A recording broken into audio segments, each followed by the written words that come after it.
नमस्कार दोस्तों।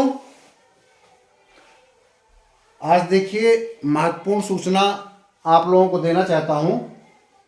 जैसा कि मैंने कहा था, बहुत पहले बताया था कि आपकी संभावित जो सहायक कुल सचिव परीक्षा मार्च में रहेगी, तो लोक सेवा आयोग के द्वारा कैलेंडर जारी कर दिया गया है और आपकी परीक्षा मार्च में ही संभावित है।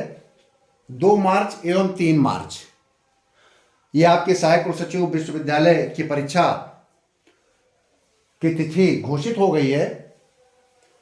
आज से लगभग 31 दिन आपकी इस परीक्षा के लिए है, क्योंकि फरवरी 28-29 का महीना होता है, 28 का माह होगा।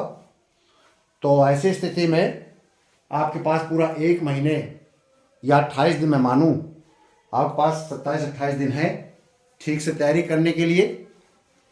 तो आप लोग अब कमर कस लीजिए।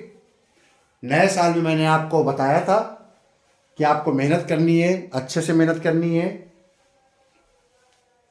और अगर आप इस परीक्षा को पास करना चाहते हैं, उत्तीर्ण होना चाहते हैं, तो आपको तत्परता, कमिटमेंट दिखाना पड़ेगा अपना इस परीक्षा के प्रति। नहीं तो आप लोग सभी शासकीय सेवक हैं, नौकरी आप सब कर ही रहे हैं, संतुष्ट हैं अपनी नौकरी से, तो तैयारी की कोई ज़रूरत नहीं है। यदि संतुष्ट नहीं है और चाहते हैं कि आप 7600 ग्रेड पे या 10,000 ग्रेड पे तक पहुँचे 2800, 4200, 4600 से, तो आप इसकी तैयारी कीजिए। अभी भी समय निकला नहीं है। 28 दिन बहुत होते हैं। अगर आपने 28 दिन 8 घंटे प्रतिदिन के हिसाब से पढ़ाई कर लिया, तो इस परीक्षा को आप उत्तीर्ण कर सकते हैं। और ख़ास तौर से वो अभ्यर्थी तो इस परीक्षा को उत्तीर्ण कर ही सकते हैं जो मेरे वीडियो को लगातार पिछले 4 माह से देख रहे हैं। 12-13 सितंबर को मैंने पहला वीडियो अपलोड किया था, जब ये वैकेंसी निकली थी।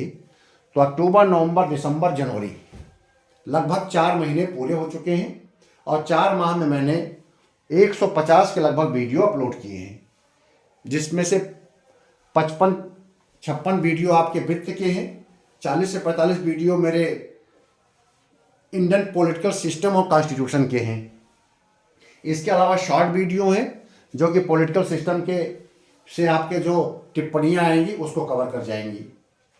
तो आपके स्क्रीन के सामने मैंने संभावित प्रश्न भंडार क्रय नियम के लिखे हैं। जैसे कुछ अभ्यर्थी कह रहे हैं सर किस प्रकार के क्वेश्चन बनेंगे, और विगत वर्षों में जो प्रश्न आए हैं उस पर चर्चा कर लीजिए। तो देखिए, प्रीवियस ईयर में 2007 में टिप्पणी आई थी, कोटेशन एवं टेंडर, लेट एवं डिलेड टेंडर, टेंडर के बिना क्रय, टेंडर प्रक्रिया द्वारा कंप्यूटर क्रय। उस समय शासनादेश जारी हुआ था कंप्यूटर क्रय का टेंडर प्रक्रिया के द्वारा, तब ये क्वेश्चन बनाया गया था।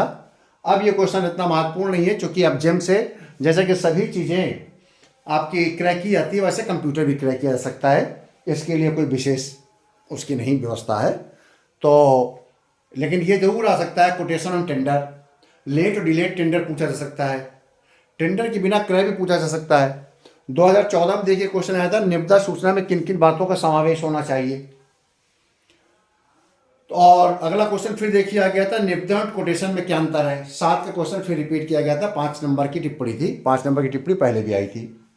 भंडार सामग्री का सत्यापन कैसे करते हैं, ये आपको मैं एक वीडियो ग्रुप में बताऊंगा तैयार करके।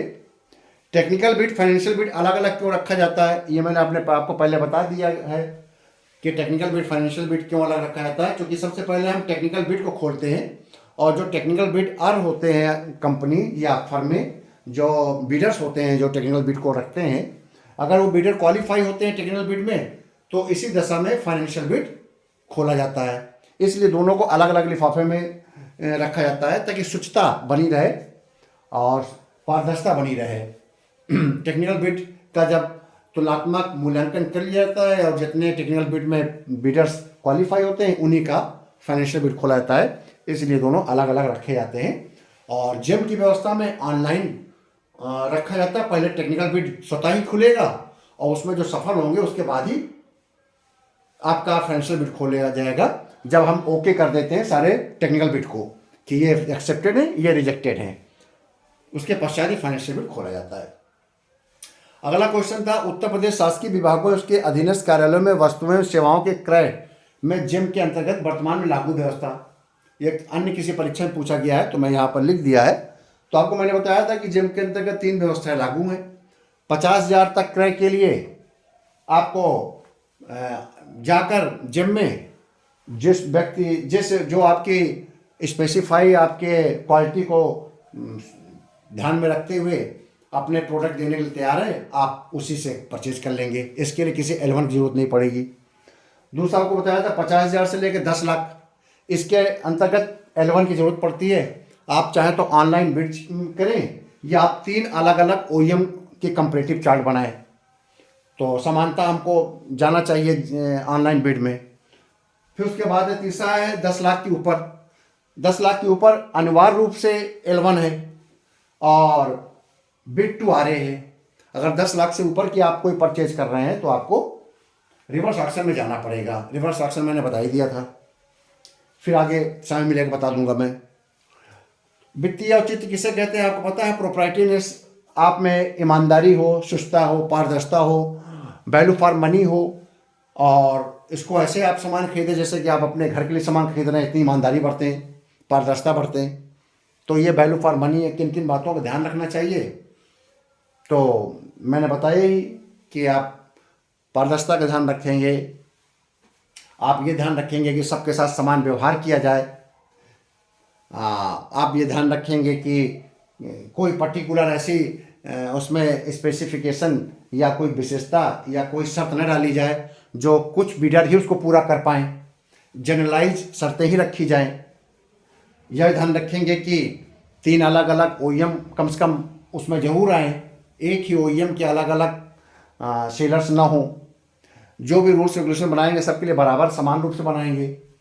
अन्य इसमें विशेषताएं हम आगे बात करेंगे, क्योंकि ये वीडियो फिर लंबा हो जाएगा। मैं तो केवल इस वीडियो को बनाने का उद्देश्य ये था कि आप इन क्वेश्चनों को लिख लीजिए और इन क्वेश्चनों को लिखने के पश्चात इसी के आधार पर हम आगे डिस्कशन करेंगे भंडार के क्वेश्चन में। अगला क्वेश्चन है कि भंडार के रख रखाव की प्रक्रिया का संक्षिप्त वर्णन कीजिए, फिर टेंडर पर टिप्पणी कीजिए।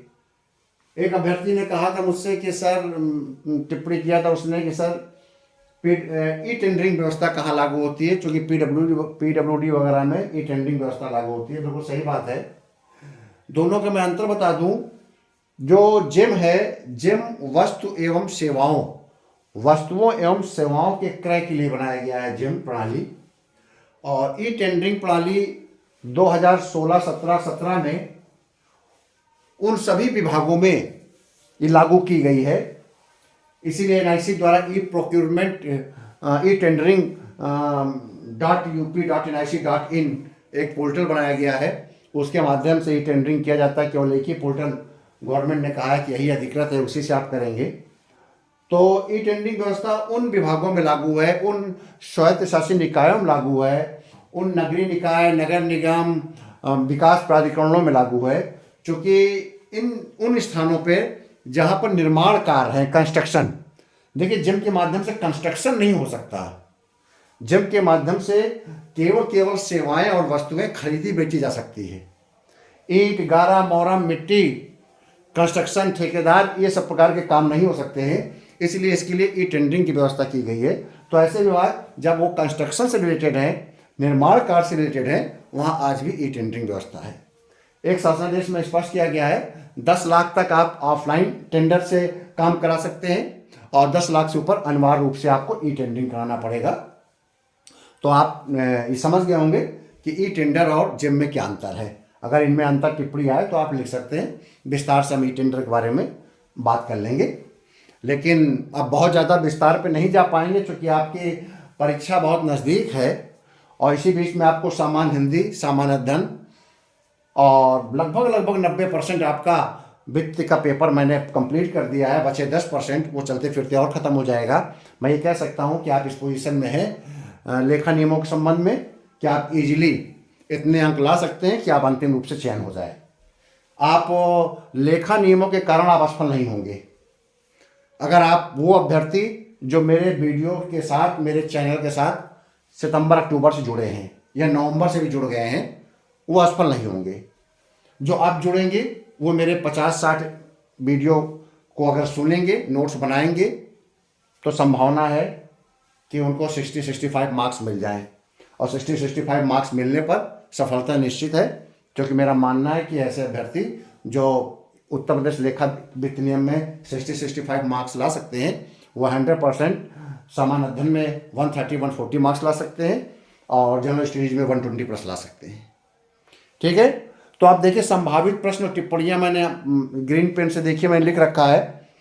जैसे आप इसके बारे में आप ये टिप्पणियां लिख लीजिएगा और इसके बारे में मैं डिस्कशन करूंगा तो अच्छी बात है।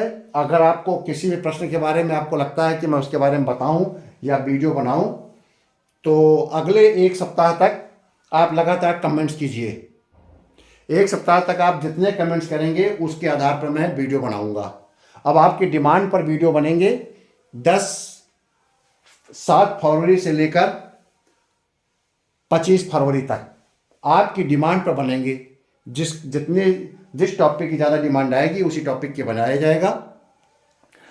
तो आप देखिए संभावित प्रश्न टिप्पणियां हैं जेम, जीएफआर, जेम पंजीकरण प्रक्रिया, primary user, secondary user, GeM से क्रय की व्यवस्थाएं, रिवर्स ऑक्शन टूल, बीओक्यू, एकल bid, QCBS, EMD, EPPG, negotiation and costlisation, technical and financial bid, 2 bid system और 2 stage bid system, bid security, EMD जिसे कहते हैं, परफॉर्मेंस सिक्योरिटी, ईपीबीजी कहते हैं, ओईएम और PSE, original equipment manufacturer and proprietary article certificate, advertise tender inquiry जिसको open competitive bid कहते हैं, 20वां है टर्नकी